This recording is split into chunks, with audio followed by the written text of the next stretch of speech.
expect it to be about 5 people, so this is a pleasant surprise.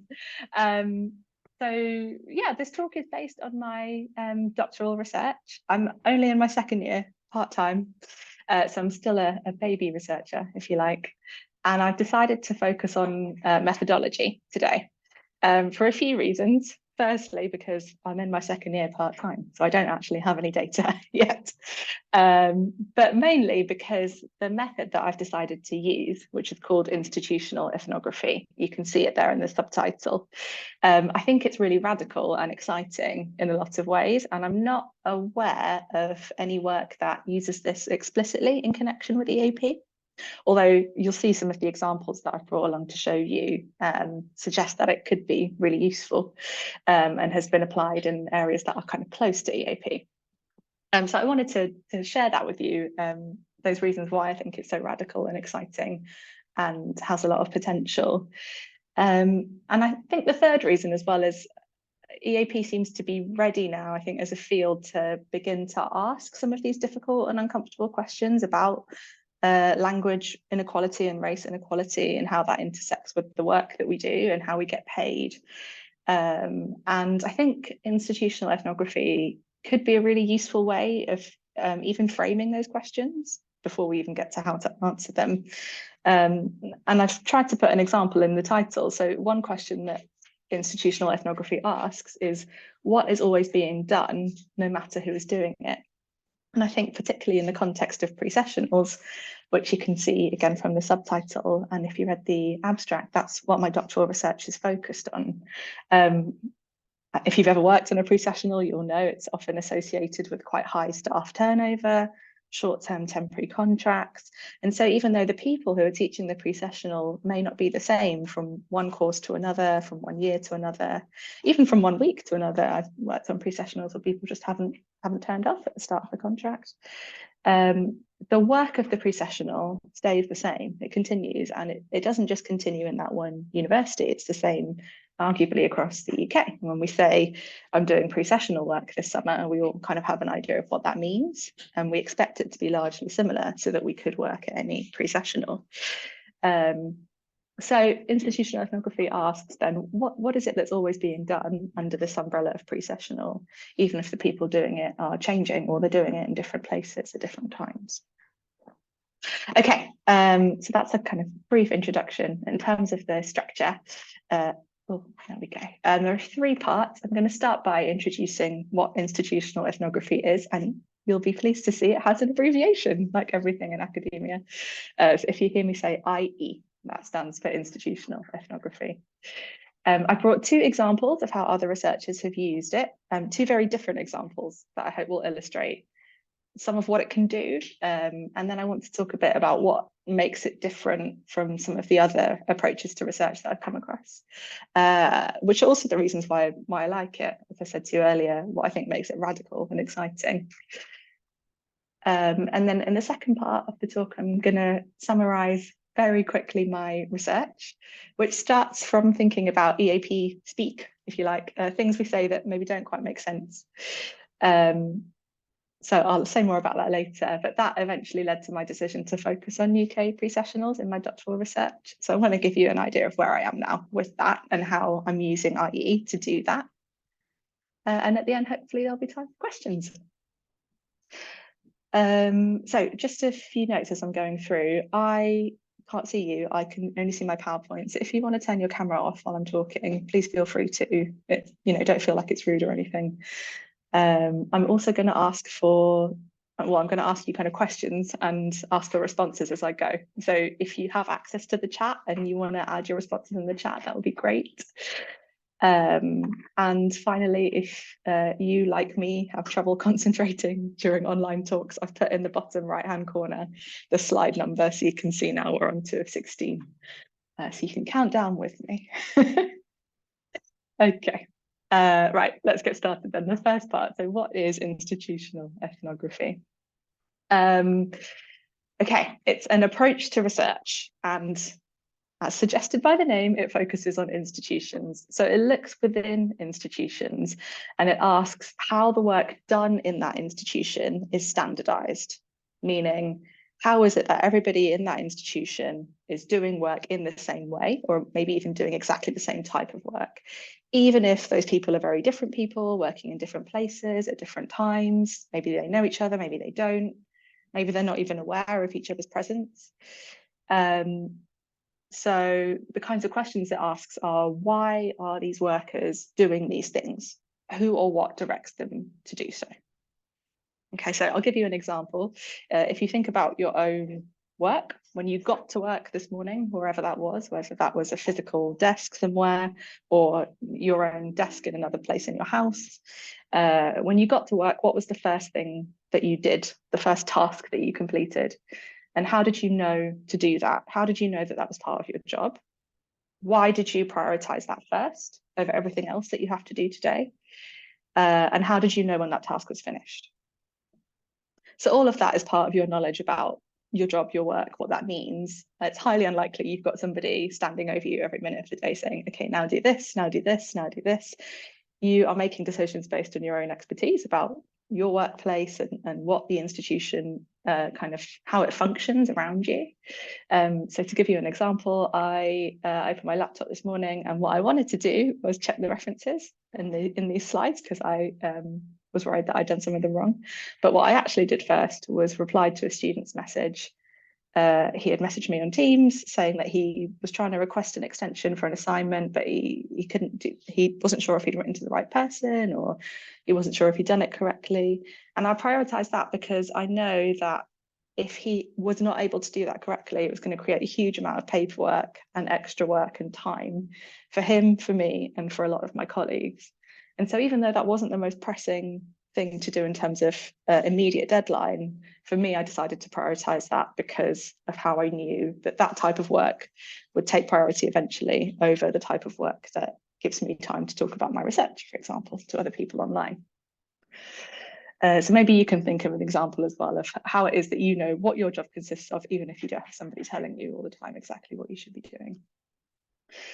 And so the what or the who that directs us to work in a particular way, institutional ethnography calls that ruling relations. So ruling relations, that's just the forces or the processes that organize our everyday, that cause us to work in a particular way and to make particular decisions at particular times.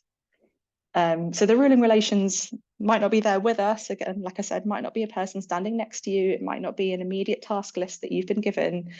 It might come from other places at other times, knowledge that you've gained in other ways, but that it's affecting your everyday all the time. And institutional ethnography says that these ruling relations, these forces that cause us to act and work in a particular way, they come from generalizing texts. So texts that are influential to the extent that they kind of compel us to act, to work in a particular way. So we're going to look at some examples of this in a second, but there are a couple more kind of key concepts that we need to understand before we go on. So institutional ethnography doesn't start from kind of traditionally composed research questions. It starts from what it calls the problematic, which is something that you experience at work that is problematic. It doesn't make sense to you, it's puzzling, it troubles you in some way. So I don't know if you've ever had to complete a task at work where you think this doesn't make any sense, I don't know why I'm doing this, or this doesn't seem to me the best way to solve this problem. I can see some of you smiling. It also starts from a particular standpoint. So the standpoint means the perspective of somebody in that workplace. So not necessarily a named person, it could be a type of worker, for example, a pre-sessional teacher. And it uses ethnographic observation of what that worker does, who they talk to, where they go, what kinds of resources they consult.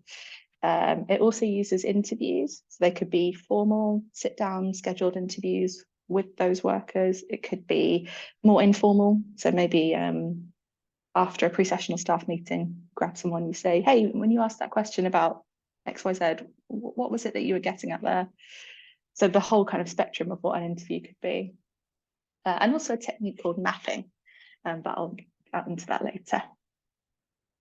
Okay, so there are 6 kind of key concepts there: institution, work, ruling relations, text, problematic, and standpoint. And the last thing to say as well is I started out by giving some examples of institution and work, but actually institutional ethnography has what it calls generous definitions of these two terms. So what that means is work is not just what you get paid to do or what is written in your job description, for example.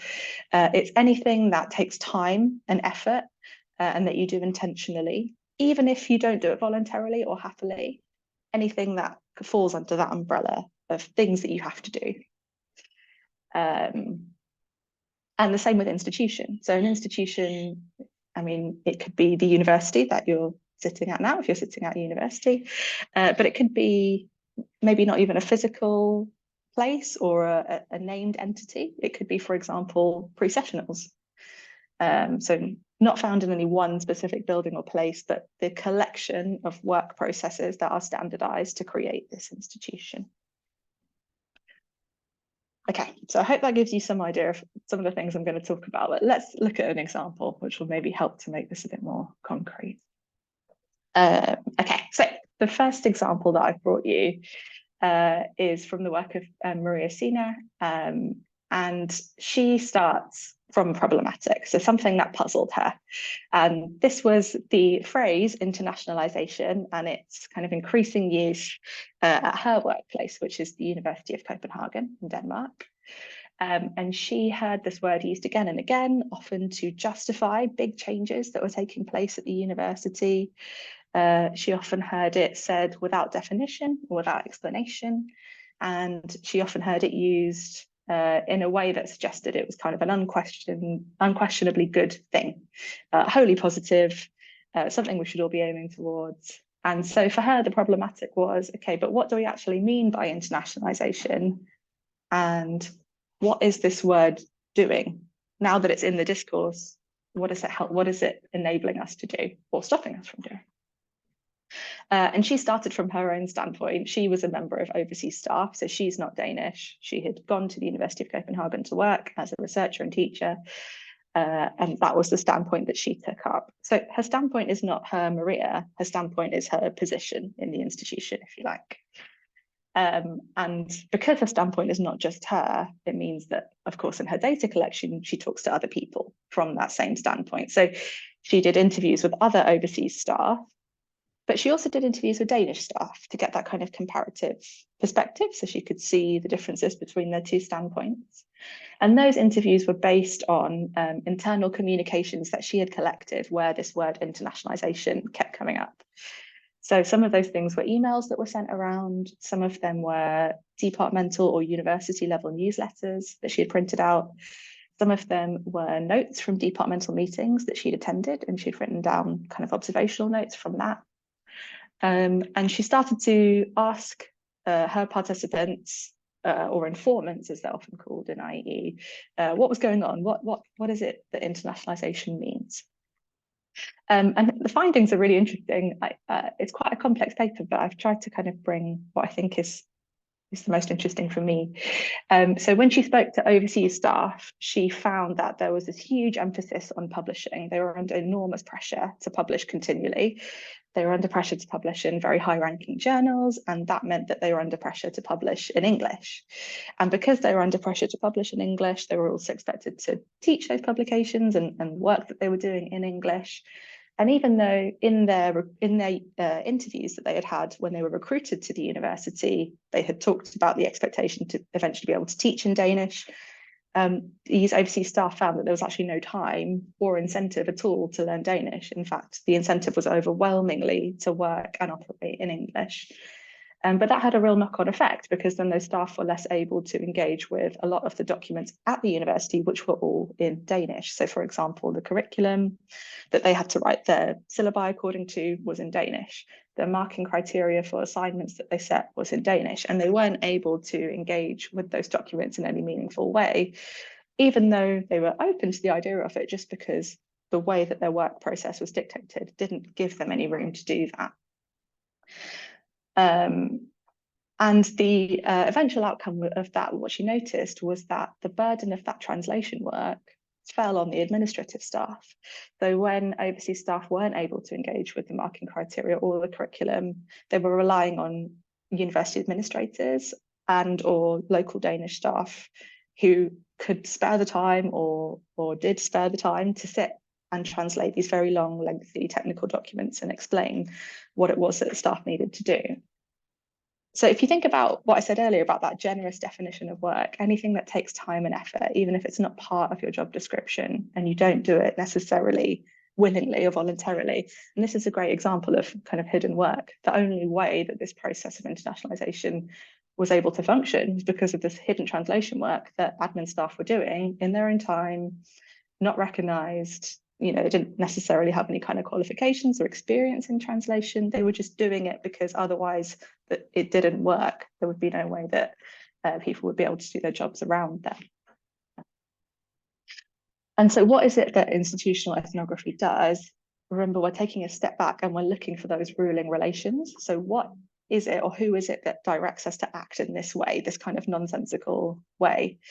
So CNA identifies two things. So one is this kind of unquestioned view of English as a neutral resource for democratized knowledge. So, okay, we can use English to recruit international students and staff, great. And if they can teach in English, then that means that their work is accessible to both local Danish and international students, great. But English was also having a real impact on the role of Danish in the university itself, and getting in the way of the Danish national policy of eventually making Danish, or kind of improving the status of English as a legitimate language of academia. Another one of the ruling relations that Sin identifies is the idea of Europe as this kind of conduit to super diversity. So a lot of the discourse around internationalization she found kind of romanticized this idea of European universities recruiting a really diverse range of staff and thereby building this incredibly rich, diverse community in Copenhagen, which kind of ignored the places that staff and students were coming from, which themselves were super diverse, very multilingual, multi-ethnic places.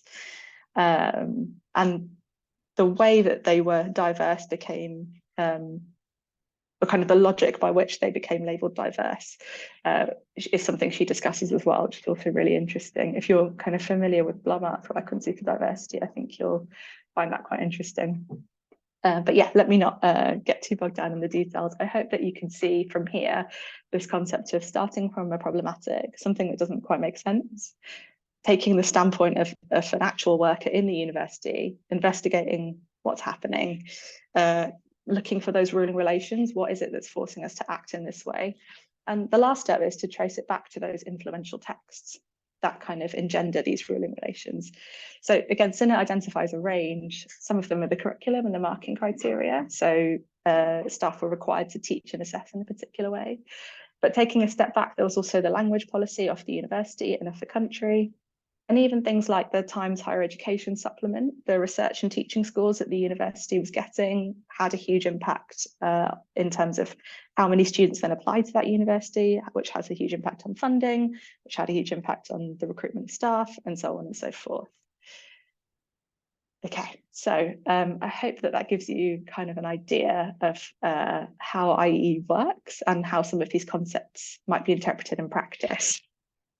And you can see again here, we could say the institution is the University of Copenhagen, but actually here in this work, Sina shows there's nothing kind of special, particular about the University of Copenhagen.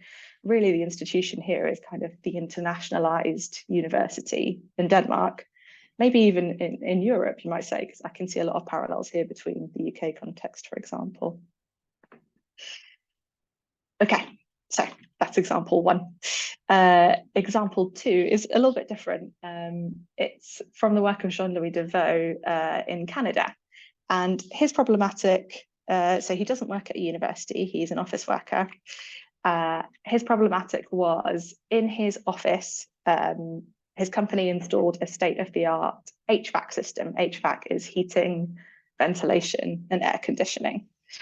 And it was top of the line, top tier technology. But the issue was that before the HVAC, he had a window that opened and closed. Then it was replaced with this system, and the quantity of fresh air that he had access to went from 100% when he could just open the window to 20% because the HVAC recycled most of the air. And he became really ill because he had a disability that made him vulnerable to that change in his environment. So what he wanted was a window that he could open. He wanted to be able to work in an office where he could open a window. Seemed simple, wasn't that simple in practice. And so he writes about this in his institutional ethnography from his standpoint as an office worker with a disability. And he also interviews other workers in the same office with other declared disabilities. So disabilities that the company was aware of and that were protected by Canadian law under the Human Rights Act and the Canadian Disability Act. And so he again uses ethnographic observation, mostly auto-ethnographic observation. So he's talking about his own experiences and reflecting on that, but including some of his co-workers too. And also document analysis of the way that disability was talked about in writing in his workplace.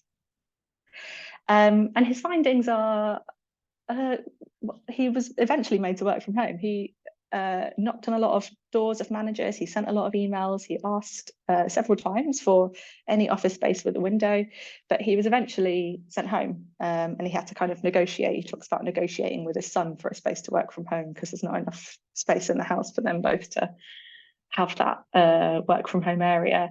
So he's kind of isolated from his co-workers. You can imagine one day you're in your office, the window's open, you're working in a kind of collegiate environment, and the next day the window's gone and now you're at home. It's not the inclusive workplace that's imagined in the Canadian Human Rights Act, in the Canadian Disability Act. It's not the inclusive workplace that his own workplace promises to give in the accommodation policy. And he traces that back to ruling relations of how disability is modelled. So he talks about the medical model of disability, which pathologizes him and says, it kind of puts the locus of the problem in him, in DeVoe, by saying, you know, you have this specific extra need that we can't accommodate, and therefore you need to change your place of work in order to accommodate that. And he compares that to an experiential or social model of disability, where the idea would be that everybody has different requirements, and the way the workplace is designed, there's a responsibility to make sure the design of the workplace is accessible to all, not accessible to some, with individual adjustments for other people. And some of the influential texts, again, there's a range, but one that I think is quite a nice example is a form that he's asked to fill out when he initially makes the complaint and says, I can't breathe because of this HVAC system that you've installed. He's given a form, he has to fill out the form. And on the form, he writes, I need a window that I can open. And once the form is processed and it goes through various managers and it gets sent back to him, what the form says is, you have an environmental sensitivity and you have to work from home. And so he talks about the kind of change there between I need a window to you have an environmental sensitivity. I'm sorry about the size of the text, but I'm just going to read this extract. So he writes, since there are no windows, or DeVoe is his name, in our workplace accommodation policy, the connective to both was severed after I activated the policy. So what this means is, in this end result where it says you have an environmental sensitivity and you must work from home, the agency has been transferred from I as subject to the concept known as environmental sensitivity, presented in part 4 of our policy as follows. The nominalised form thus enters into the ruling relations of the disability discourse. I've included that there because I really like the first bit. There are no windows or DeVoes in our policy. The policy is designed to be generalizing, right? It's designed to fit every situation. And because of that, it doesn't fit any situation. It doesn't fit him and it doesn't fit the window. And so when it comes back to him and it says, you have an environmental sensitivity, he's gone from that story. His situation of just wanting a window is gone from that story. And that is the logic that the institution uses to say, well, we don't have another choice. You have to work from home because of this problem that you have. So I chose this example because I think it's really different from the other one, but it shows again how institutional ethnography can investigate something that doesn't seem to make much sense, and maybe on the surface seems like there's not that much going on, but once you dig into it, you can see how the institution uses discourse, and how these kind of ruling relations that you might not think about, these different ways of looking at disability, are forcing people to act in certain ways at work, even if those ways of acting don't necessarily make sense to them. And I hope you can see in both examples as well, the researcher is in the situation. So they've started from their own standpoint. There's a problematic that they're experiencing, and they're progressively gathering more data to do the institutional ethnography. Another reason I really like this example is while I was reading about it, I was doing the pre-sessional in the summer just gone, summer last year, and we were in a brand new building on the university campus, which unironically is called FAB, F-A-B, Faculty of Arts Building, and it had a state-of-the-art ventilation system. We're in this big room with a beautiful floor-to-ceiling window, gorgeous view, sunny day, and one day the ventilation packs up, and for about 2 weeks we were just slowly sweating to death in that room with this massive floor-to-ceiling window, and all we wanted was a way to open the window, but there are no handles on any of the windows in the building. State-of-the-art ventilation system. We had an engineer come in every single day and try and fix the ventilation, but they couldn't, and so we didn't have any fresh air, we didn't have any temperature control, and at the same time FAB won an award for architectural design, a national award, and the way that the institution was being recognised was so different to our everyday experience of actually being in that building. Yeah, when I read this, I thought, oh, that actually really resonates with me. Obviously, it was much more critical for Devoe because it meant that he physically couldn't do his job because of the disability that he had. Okay, so IE is methodologically radical. So what does that mean? It's different from a lot of the approaches to research that I've read about in the past, because it sees, well, a few different reasons. Firstly, it sees its participants as subjects, not objects. So you can see kind of in the way that it takes up the standpoint and it looks through the perspective of those people in the institution. The researcher's not looking to console people and say, oh no, poor you. It's not patronizing its participants. It's not trying to save them. It's not trying to make value judgments about whether they're doing the right thing or not. It's just asking, how is it that the way that we work is standardized? What is it that we're doing that's all the same across these different workplaces or at different times? And so in that sense, it's often talked about as a sociology for people. It's supposed to be able to answer questions that you might have in your own line of work. It's not about people. We're not, the idea is not to kind of analyze people as objects of study or classify them or theorize about them. And that principle stems from IE's origins in something called feminist standpoint theory, which was a movement that was linked to what was going on in North America, mainly Canada, in the 1970s, and the women's movements, feminist responses to more traditional approaches to social science.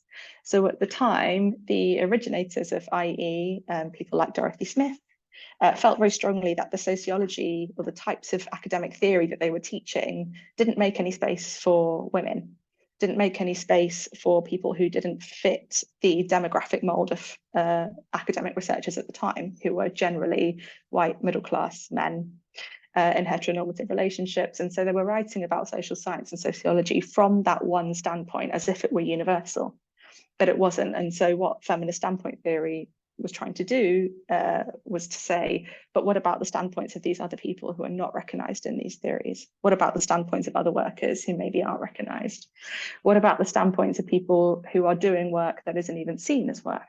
And some of Dorothy Smith's original early work is about the hidden work done by mothers that enables the school system in Canada to function the way that it does, kind of invisible unpaid labor.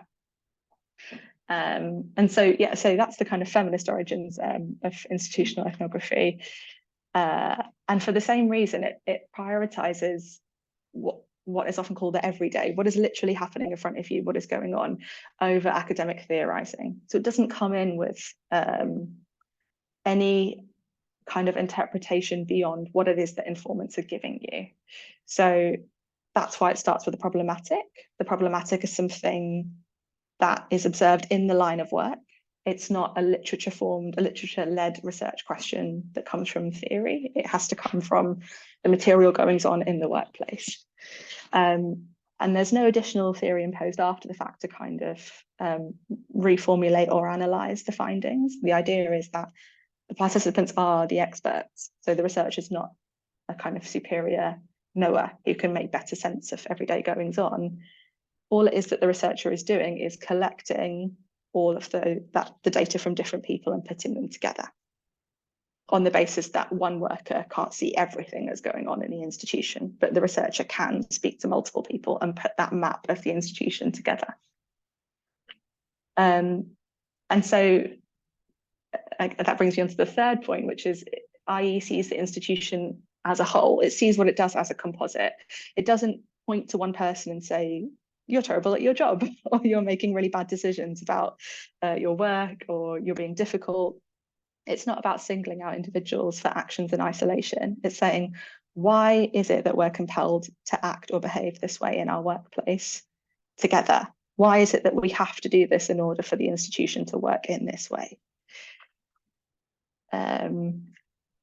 Okay, so I hope you can see some of the themes that are kind of coming out from IE so far. I don't know if it chimes with you, or if you see any kind of similarities or differences to other approaches to research that you know. If you've got any questions about IE so far, please drop them in the chat.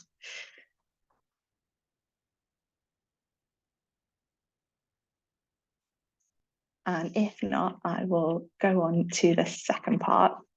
So I want to talk to you quickly as well about my research and where it comes from and how it all relates to IE. So my research starts from a problematic, something that didn't make sense to me. It was this word that I think if you ask anybody who isn't an EAP teacher, or ask someone who has nothing to do with English language teaching or the field what this means, they would probably say a person who speaks only one language. I don't necessarily agree with the framing of only or one, but that's the kind of received wisdom about what the word monolingual means. But if you ask an EAP teacher, what does monolingual mean? They might say something like this: a group in which all students share a common language aside from English.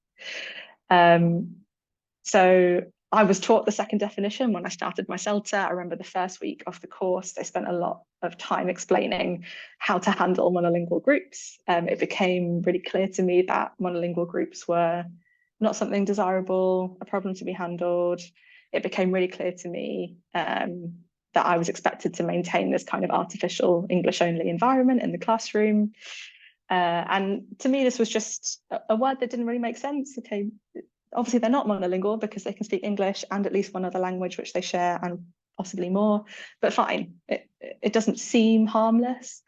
So I learned to use the word in my CELTA coursework. I learned to use it in job interviews that I did after that. And it served me really well. Being able to repeat this kind of institutional discourse that didn't really make sense to me helped me get a lot of jobs and helped me do well in my career. So I don't know if you can think of any more examples of things that we sometimes say in our line of work that maybe don't make sense or have a different meaning to somebody outside our field. Again, if you can, pop them in the chat. I'll give you another example that's maybe a little bit closer to home for me, which is the word Asian. So again, if you ask somebody who has nothing to do with the AP what this means, they might tell you person from Asia, the world's largest continent, just under 5 billion people at current estimate. If you ask somebody in the industry, or if you read it in the EAP literature, then it might be closer to this definition: a student from mainland China, or close enough that we feel comfortable grouping them together.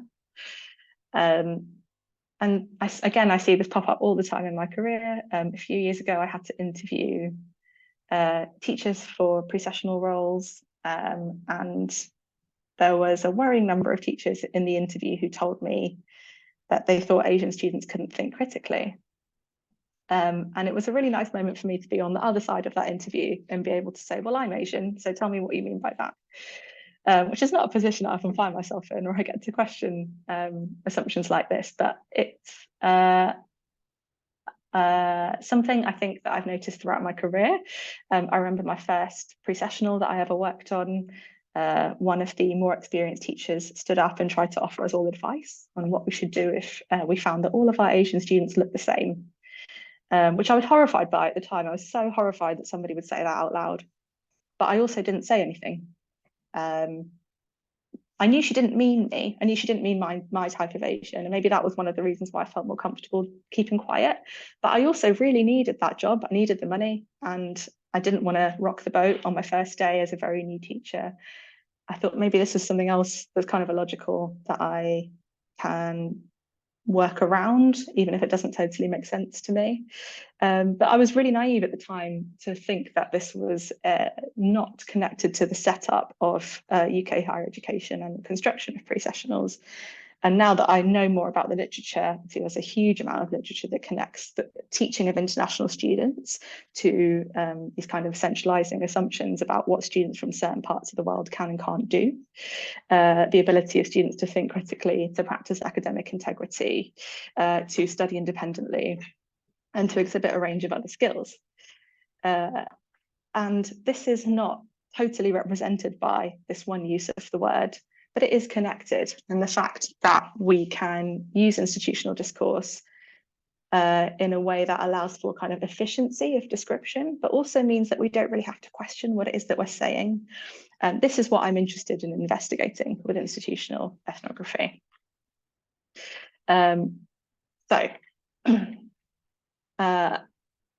Okay, before I show you that. So I had these experiences with coming across terms that didn't make sense to me. It seemed kind of illogical, that people didn't seem to question, and I wasn't even brave enough to question. I was going along with them, even though I didn't really agree with them. And so I ended up leaving that first pre-sessional where I worked, and I joined another and I worked there, and the same thing happened, and I left and I joined another and I worked there, and so on and so forth. And I realized eventually, okay, actually it's not a few people using these words in particular ways, it's something in the culture, it's something institutional. And so I was wondering, what is this connection then between assumptions that we can make about language and race and the work that we're doing on the pre-sessional? Is it just coincidental, or is it actually something that's allowing us to do this work, that our work is possible because we make these assumptions?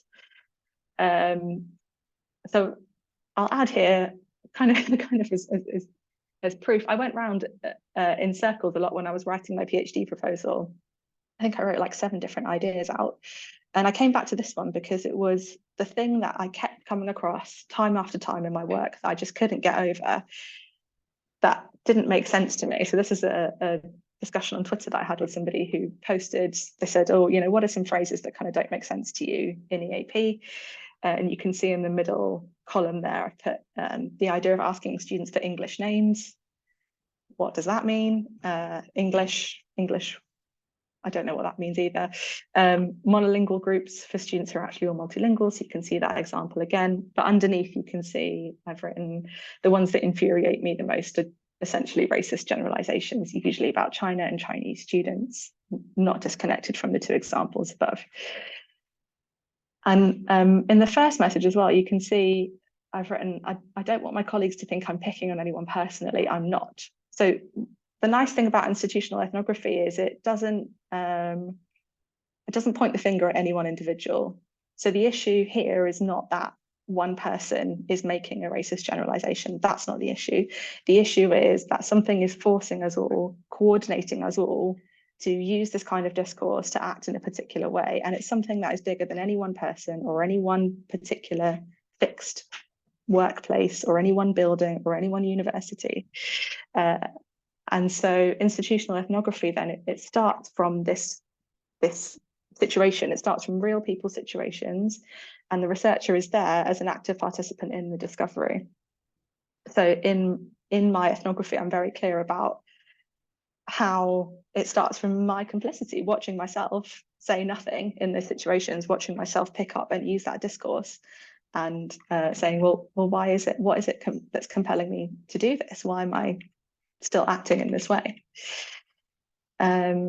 And so yeah, that's my research so far. So I've got my problematic, that's my kind of compliance in using or failing to question the use of these terms. That's the starting point. And it's my standpoint as a pre-sessional teacher, former pre-sessional teacher. Then I go to the literature. So then I was starting to read about the connection between the teaching of international students at UK universities and assumptions about language and assumptions about race. And I was reading about students from similar demographics to those on pre-sessionals. I was reading about courses that weren't pre-sessionals but had kind of a similar setup, a similar makeup, maybe in terms of teaching staff or similar length of time. But I wasn't seeing the word pre-sessional anywhere linked to this work on language and race. And that was the kind of gap that I wanted to work on. And then building on the literature. So when I went to the literature on pre-sessionals, I found that UK pre-sessionals were always written about as remedial courses. They're kind of designed as top-up courses, if you like. High stakes is the single most common word that's used to describe them. High stakes academically, high stakes financially. There's some really nice literature on that I'm happy to recommend if you're interested in reading about pre-sessionals in particular. But also that UK pre-sessionals initiate students into academic English. And so this phrase again comes up again and again in the pre-sessional literature. It's institutional discourse, but it's also a contested term. So it creates this efficiency, like we can use it and we have a kind of shared understanding of what it means, but we also kind of have a shared disagreement because we know even within the field, there's massive disagreement. There has been since, well, I guess for decades, at least going back to Sarah Benesh's work on critical EAP about what academic English should even include. And I think even more so now recently, Ian Bruce and Beat Bond's book on contextualizing EAP in higher education has some great chapters on this. The literature suggests that pre-sessionals might replicate hierarchies, inequalities of language and race, given their similarity to other courses that are set up in the same way. And there are clear connections between pre-sessionals and coloniality in the recruitment of international students, as well as marketization in the UK higher education system. So that second column is like a 30-second whistle-stop tour of my literature review. I don't want to focus on the literature that I'm reading about for my topic at the moment, but I'm putting it here so you can see that institutional ethnography starts from the experience. It doesn't ignore the literature, it takes it into account, but it doesn't start from the literature and look for a gap and fill that gap as perhaps more traditional approaches to research do. So this is kind of your roadmap for IE. On the surface of it, very simple. You start with your problematic, your standpoint, thing that doesn't make sense, and the standpoint of the worker in the workplace. You think about your conceptual framework, which is the social organization of the literature. So that means like the words that are used to create the reality of the workplace. So in the example of my research, we've looked at monolingual groups, we've looked at Asian students, we've looked at academic English as kind of terms that hide disagreement, contested meanings, and that maybe aren't as simple as they seem on the surface. And then from the standpoint of the worker, you've suggested you use ethnographic observation and interviews to map, to uncover those ruling relations that cause us to act in particular ways. So on the surface of it, very simple. Not so easy in practice because there are also things you have to do, like you have to read conventionally. So you can write a literature review and research questions for your art grade. So that's something that IE doesn't do in the traditional way, and it kind of acknowledges that, okay, while you're trying to follow this different paradigm of research, you also have these institutional requirements that you have to complete. Another issue is applying for ethical approval, because IE is kind of iterative. You start by talking to one person and maybe they refer to a document you didn't realize you'd have to analyze, so you have to go and get that. And then they mention another person you didn't realize you'd have to interview, so you have to go and talk to them. Makes it a little bit difficult to apply for ethical approval because you don't always know who you're going to be talking to or how you're going to be talking to them or why. And it also creates a massive amount of data, obviously observation alone, but interviews, as any of you will know if you've ever done interviews and tried to write them up, generates a huge amount of data that you're collecting about your own workplace. So you're doing this while you're also going around trying to do your job. And so these are all kind of things that I've put on there to illustrate that IE is maybe not as straightforward as it appears, and I don't want to pretend that it's some kind of incredible panacea for doing research. It's not as difficult and messy and tricky as all approaches to research are. But it is very real. And I think I want to finish with that. IE is very much grounded in reality. It's grounded in answering questions, the question of why is it that we're doing this thing? What is it that is being done, no matter the people who are doing it? And that's what I think, that's where I think the power in it lies, if you like, being able to answer those big questions without getting lost in the kind of individualities of specific people, taking that step back and saying, what is it collectively that we feel we are forced to do, and why is it? Okay, and that's all that I wanted to say today. I've tried to keep the reference list short because I think when I start reading about something I don't know a lot about, it can be a bit overwhelming when you've got a long list of publications. If you are interested, I'd start with the top one on that list, the Campbell and Gregor. It's very short. It's kind of a little how-to guide for graduate students on how to do your first institutional ethnography. And it really lays out a lot of these concepts very clearly. And yeah, and that's it. If you've got any questions, I'd be very pleased to hear them. Thank you. Thank you, Sancha. Really, really brilliant, and so much. I've taken pages of notes and questions and loads of things. Does anyone want to jump in first? Otherwise, I'm just going to go in. Oh, someone has raised their hands. Yes, Will. Oh, hi, Will. Hi, Leticia. Hi, Sancha. Brilliant talk. Yeah, I was actually on a protest for Palestine around the university. But I was listening in. So hopefully, my question is relevant. But so, what I was interested in at the start to me was about these the ruling relations. I think that's really a really interesting thing to think about. The ruling relations that govern the way we do things. And I thought it was interesting that you said it comes from these generalizing texts, because I think it clearly does. But then I was also wondering, because when you kind of gave the example about that paper, a lot of it was coming from the kind of the socio-economic reality of the fact that they had to produce research, and I suppose there'd be historical context as well. So I wondered, does this method provide a specific way to kind of go beyond those texts? Because I think in a way those texts are kind of almost a consequence of those broader economic and social realities. Does it provide that framework, or is that something that you kind of have to kind of add to that, or is that part of it? I don't know if that's a good question, but it is a good question. Yeah. Yeah, that's a great question. I think yes and no.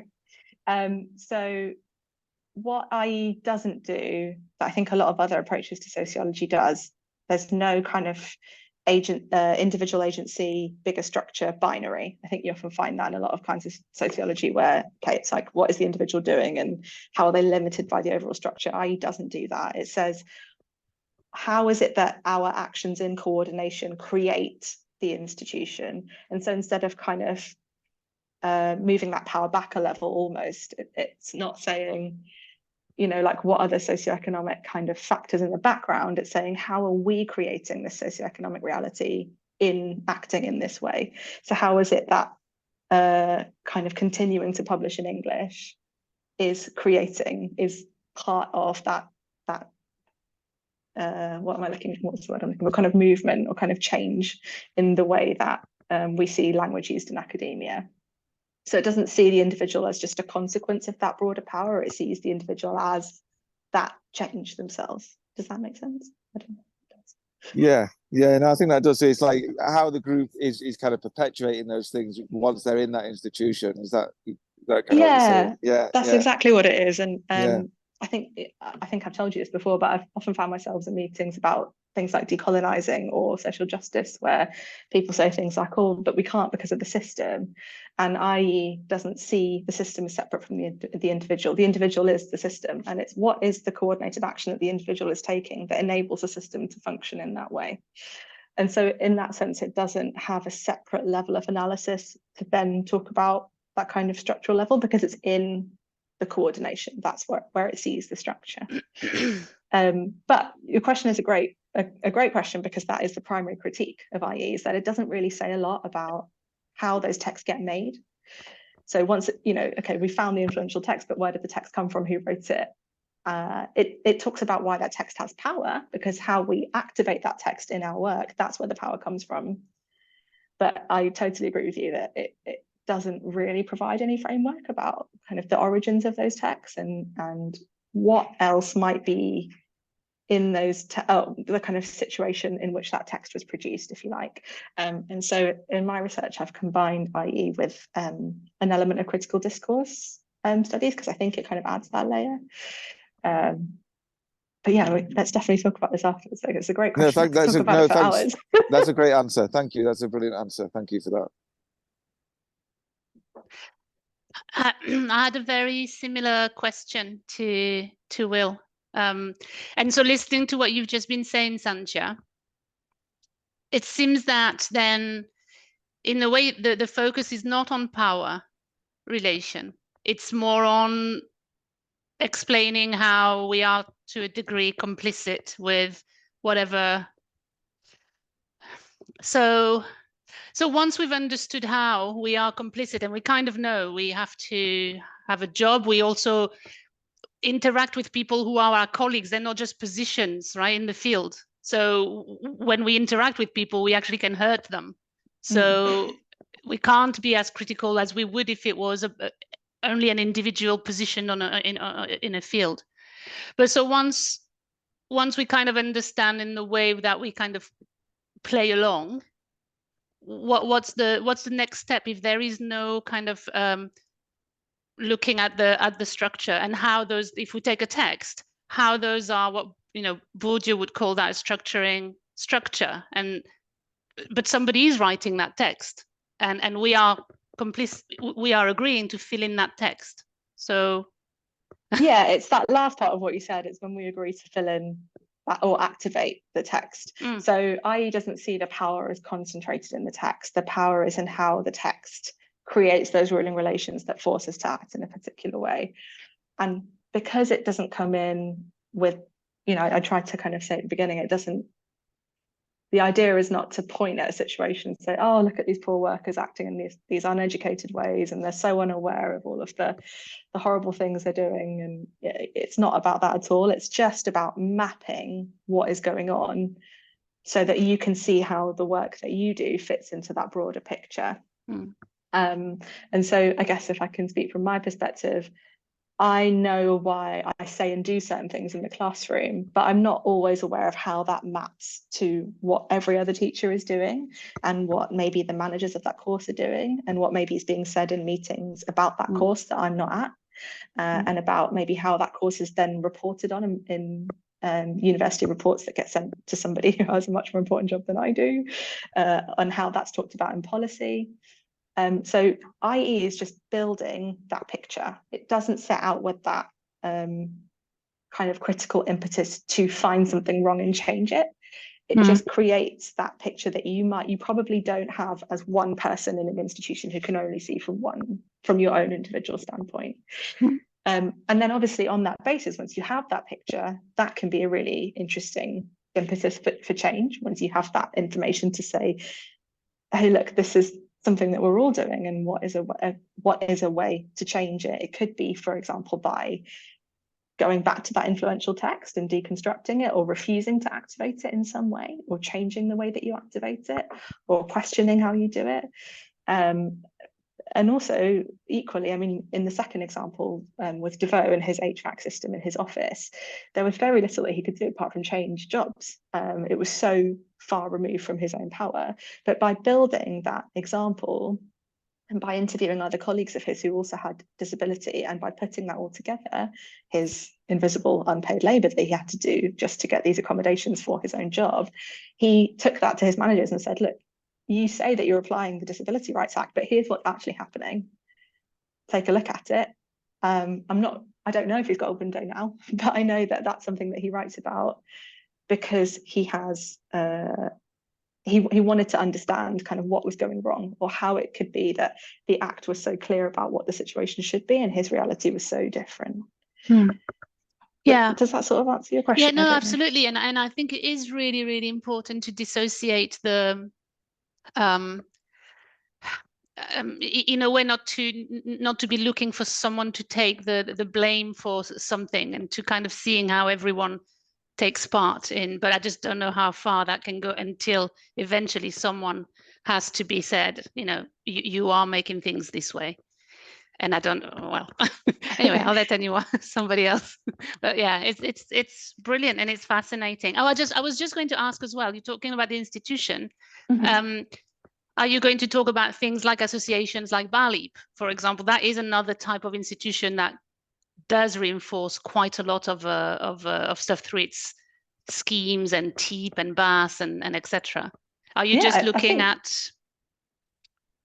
I'm sorry, go on. I cut you off. No, I was just saying, are you looking at just your context within your institution, or are you also looking at the influences of things like BALIP?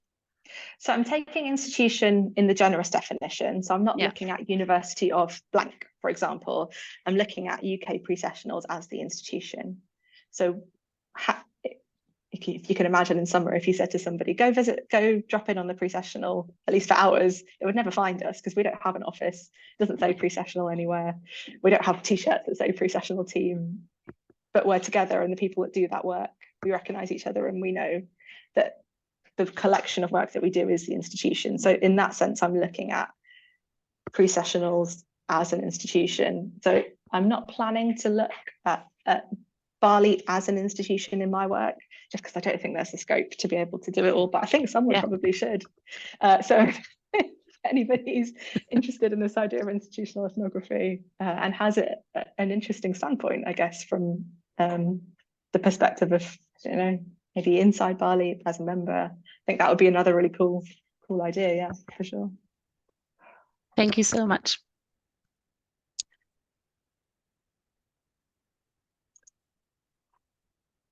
Are there any questions in the chat, perhaps? Oh, I've just seen one from Judy. Thanks, Judy. How does IE deal with, for example, students or customers as part of the data collection? Yeah, good question. I'm just thinking about how students themselves and their views on academic English or monolingualism. Yeah, that's great question, Judy. I think it comes down to standpoint. So those two elements that start an institutional ethnography, I guess here the problematic is possibly the same, like what is meant by academic English or what is meant by monolingualism. But the standpoint would be different. So I'm interested in why staff teach the way they teach or make the decisions that they make. And then I think a separate project would be to start from the standpoint of students. But equally, actually, the problematic wouldn't be the same, because I think you'd need to pick students as your standpoint and kind of follow them around for a bit on the course and find out what they think the problematic is. What is it that for them doesn't make sense? Because maybe for them, academic English makes total sense and they actually have a really full and cohesive picture of what it is that they expect. And for them, the problematic is something else entirely. There's something else in the setup of the course that doesn't make sense to them or troubles them. So I think it could be done, but I haven't started with that standpoint for me, because the problematic comes from my standpoint as a teacher, if that makes sense. I can see that you can't put my hand up, and then it's a really beautifully written question. So sorry about that. I was just thinking, just because of those problematic terms and at what point in terms of the institution, what point it stops. I was just curious. It's really interesting. It's just we're thinking onto lots of other points. So thank you very much for the talk. I've just really, really enjoyed it. Oh, great. No, thanks for coming, and thank you for the question as well. It's a badly written question, but sorry about that. No, not at all. And I think like students or customers as well is a really interesting way of phrasing it, because I think if you took the standpoint, for example, of administrative staff, then students or customers perhaps becomes even more salient. Whereas if you're taking the standpoint of teaching staff, I think a lot of teaching staff, personally, I find it really uncomfortable to think of students as customers, even if that's the reality that I'm working in. So I think that's kind of the beauty of IE, is that it really privileges that perspective and says the institution isn't one thing, it's just the way that we see it from the perspective that we've got. But yeah, thank you, Judy. It's a great question. Oh, thanks for that comment, Helen. Yeah, if anyone does decide to read a bit more about IE, or maybe you're already using it and you've got experience of it, or you've read other stuff on it, please do get in touch. It's a lonely world doing institutional ethnography in language and EAP. So yeah, please get in touch. I'd love to hear from you. Thank you. I've got a question. Oh yes. Thanks so much. It was really helpful. And I don't know if you know, I'm doing an ethnography for my study, my PhD, and I've just been kind of comparing the sort of different methodologies, because obviously there's a lot of similarities in terms of the methods, observation, the interviews, document collection. I think one of the differences, and I'm not sure if I got this right, is with ethnography, there's a real sort of like interest in diversity of kind of participants and work. So you know, I've got a number of different participants who are all working within EAP, international EAP, but they approach it from very different perspectives for various reasons, as individuals, also the particular context that they're working in. So for me, that the kind of this standpoint, if you say like what's the EAP teacher standpoint, there's very different sort of kind of what do you call it, ruling relations across those different people, because of their own individual backgrounds, but as well as those specific contexts. And I'm just wondering whether institutional ethnography isn't interested in that diversity. It's more interested in kind of trying to find generalizations across all EAP teachers within that particular institution. Is that yeah, fair? basically it's interested in the sameness. So it's not that IE is trying to generalize them, it's interested in the ways that we're forced to generalize our work. So where we maybe can't fully express those differences in opinions or backgrounds or training or beliefs in what languages. So maybe an example from my teaching is that in my teaching, I have very specific views on what academic language is and isn't. And I spend a lot of time talking to students about all of the different definitions of it and the fact that it's a contested term.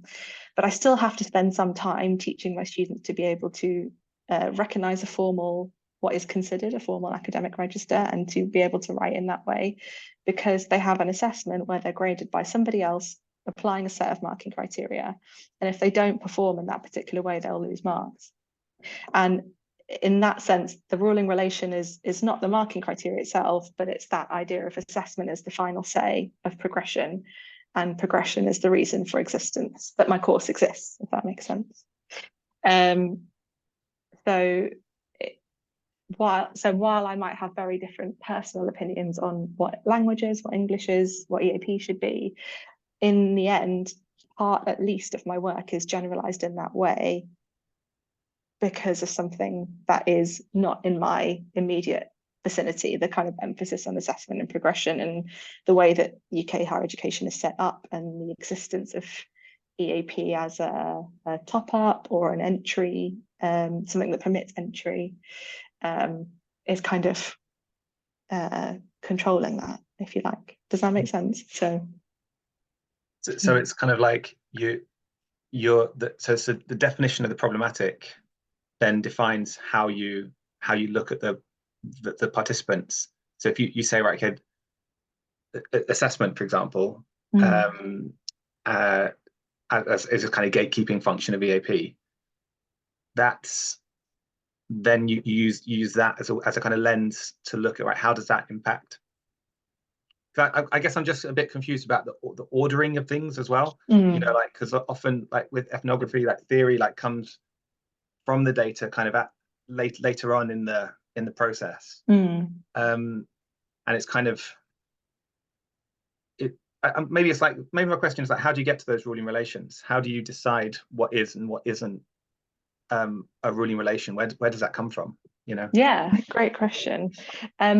So the ruling relation comes after you've built the picture of sameness. So once you've got an idea of what is happening in the same way between different workers in that same standpoint. So if we took your example of in-sessional teachers, let's say at different institutions in the UK, for example, and you identified that there were elements of things or ways that they were working that were all the same, they were all doing such and such task or talking about language in such and such way, then it's what is forcing them to do that, and that definition, that interpretation can be quite broad.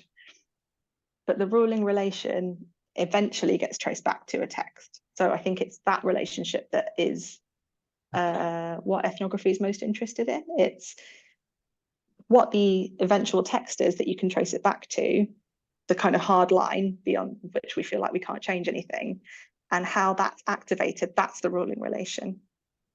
So in the first example, we talked about the Times Higher Education Supplement ranking those universities. So that was the text where the researcher stopped because we felt like she couldn't get past that in the university. There was no room for her to affect or change that.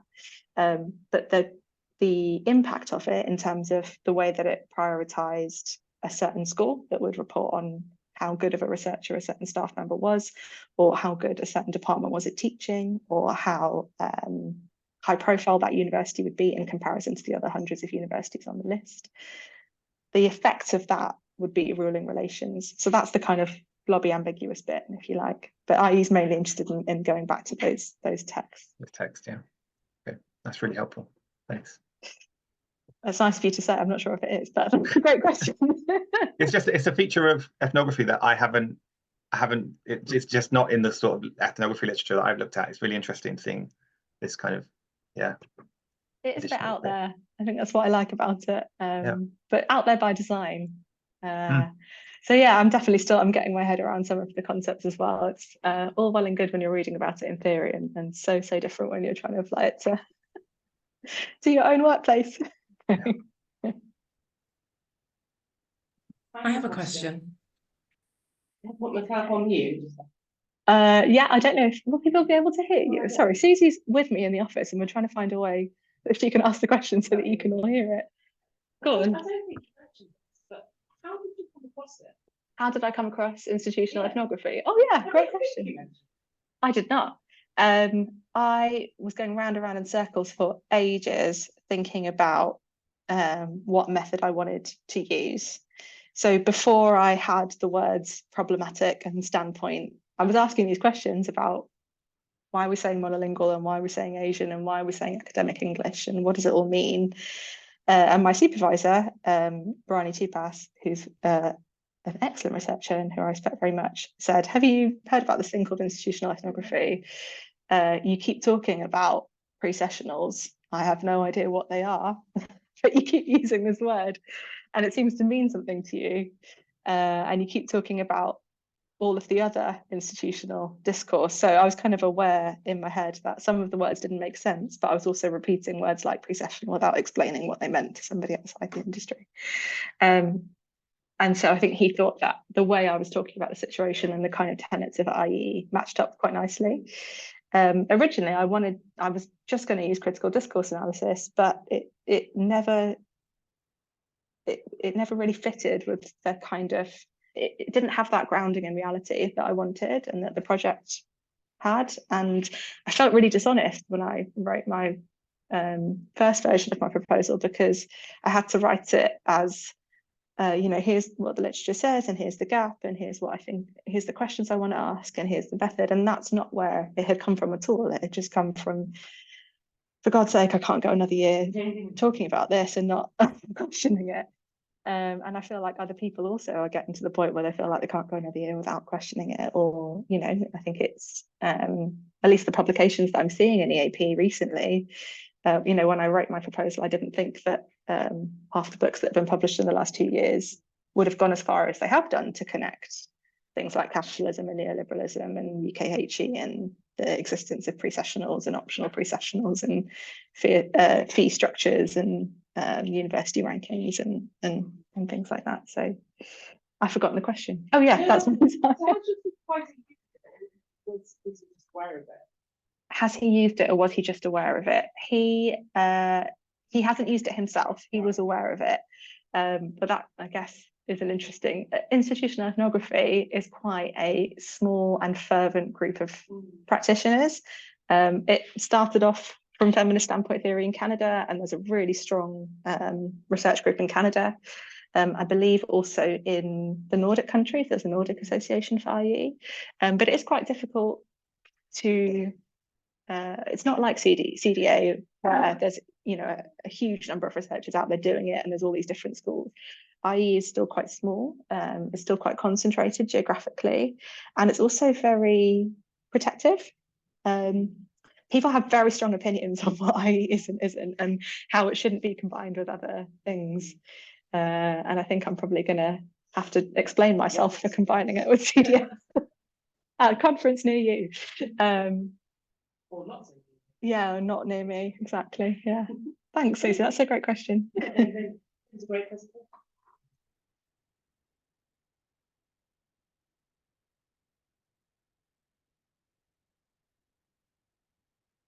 Jodie's got a hand up. Oh, Yeah.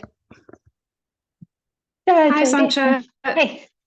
Thank you so much for that. Fascinating. And what a presenter you are as well. It's just really engaging, as well as being absolutely fascinating. And yeah, lots to think about. Now, I'm going to ask you a question from the part-time PhD identity. Okay. So I'm now at month 4 in my part-time PhD. Well, I guess month 5. I started in January. And Congrats. similarly, my supervisor has asked me, okay, now I want you to try and choose between 2 design methodologies that I've been thinking of. One is ethnography and one is design-based research. And what I found fascinating with your account here on one of your slides was how you're fitting into the convention of the PhD, i.e. the literature review. So normally we expect, you know, again, it's something almost an assumption, I think. For PhDs, for masters, dissertations, we base our questions on our reading. And and this is what I've been thinking the whole time. So how will you kind of do that, you know, kind of put yourself in that, okay, this is a really great radical methodology and it really fits my project, but I've also got to write this PhD. And I'm thinking, of course, of Julia Molinari's writing as well, and what is academic writing. But I think it's really great to see that, and really brave as well. So I'm just wondering how you're feeling about that point, you know, when you're doing the write-up later on with the literature. Yeah, it's something I've definitely been thinking about. It's such a great question. So I've actually just submitted my upgrade report, which is like the 10,000 words that you've got to submit, and then you have an upgrade, and they decide whether to kick you out or not. So cross your fingers for me. But as part of that, I had to write a kind of conventional literature review.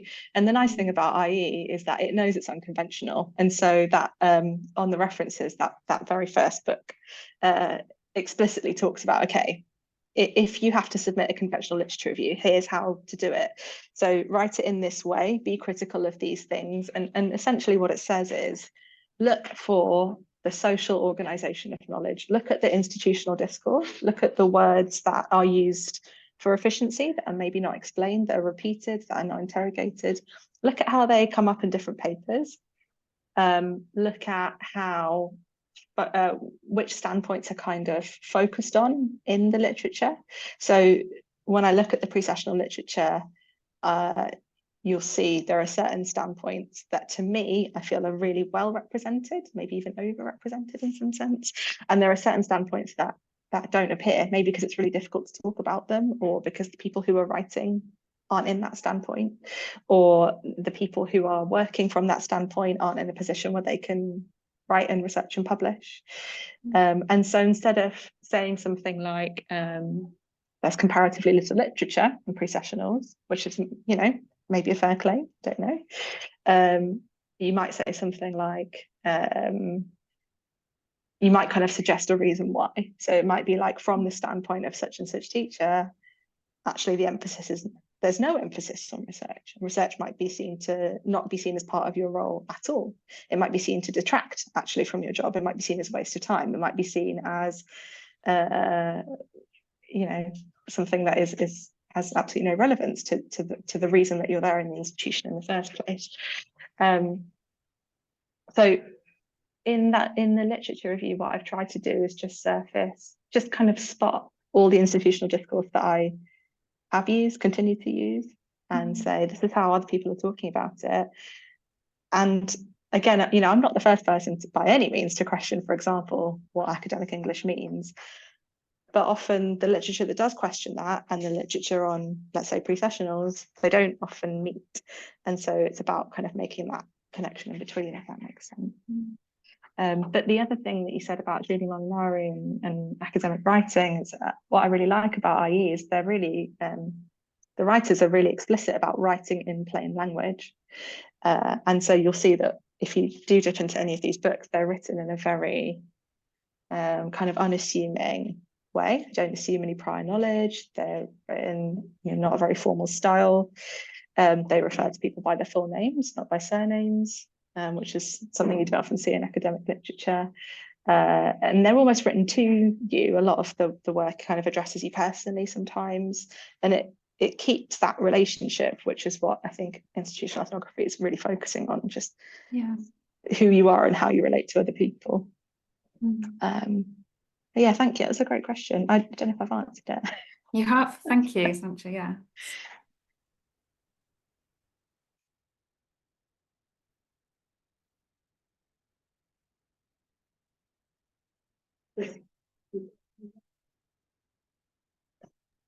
Chris has raised his hand. But we can't hear you, Chris, I think.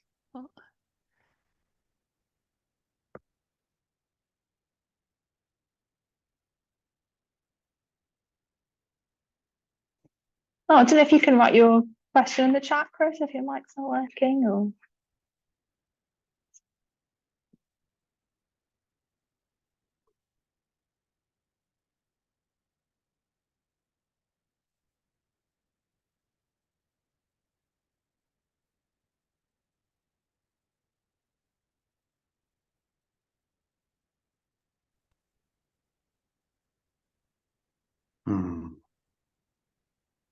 How about now?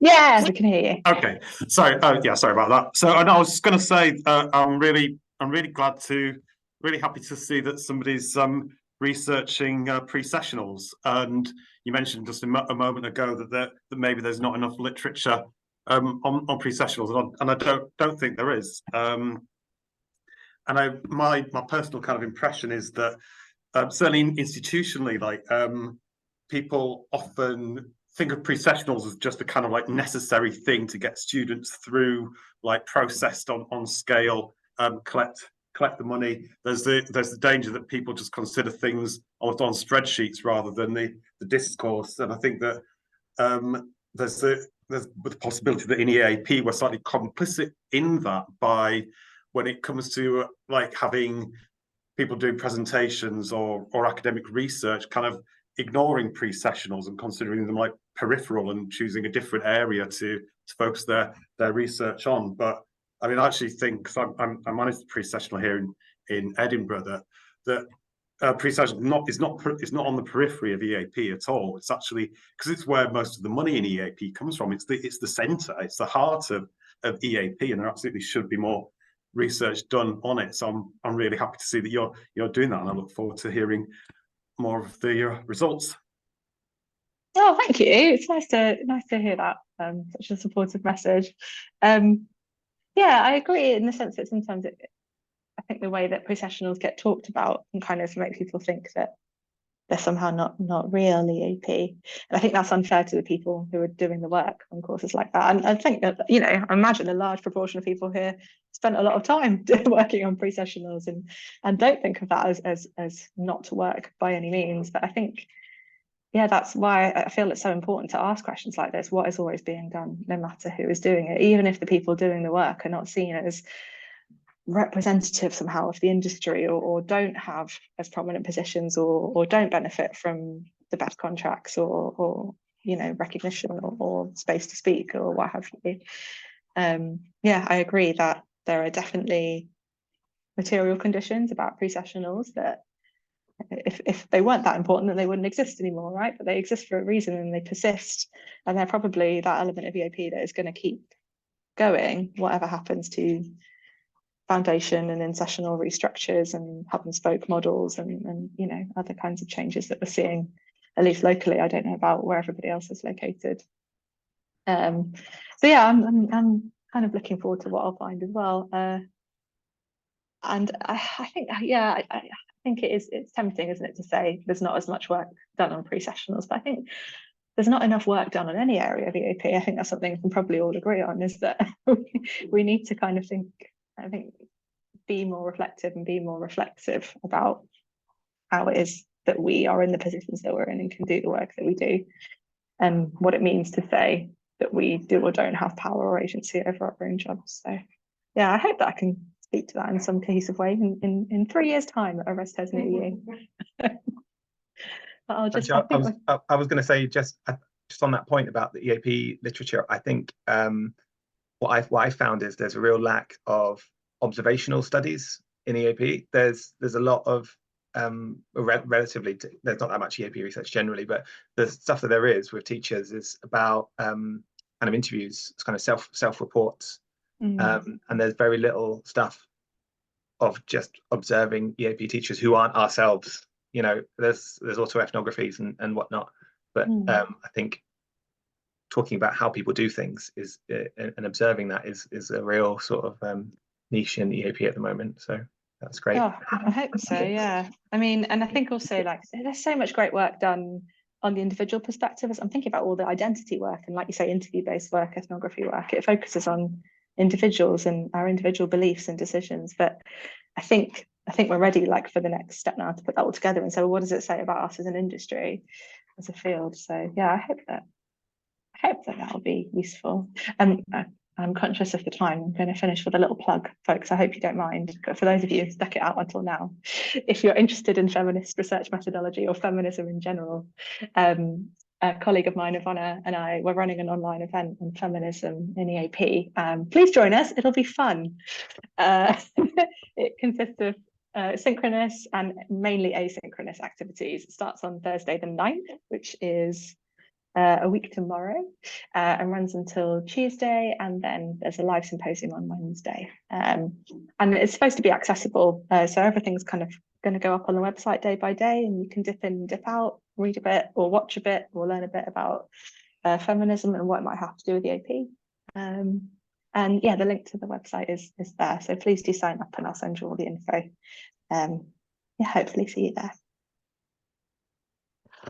Thank you, Santia. That was wonderful. And so this new event is what you wanted to do, you know, while you were having a little break from your PhD, or what? How did you? I don't know. I have ADHD, so I can't do one thing. I have to do 8 things, and there's connections. Neglect. Yeah, I mean, there is definitely connections. I can see. All right. Well, thank you very much, everyone. And yeah, thank you so much, Santia. Loads to think about, and looking forward to hearing more as you keep working on this.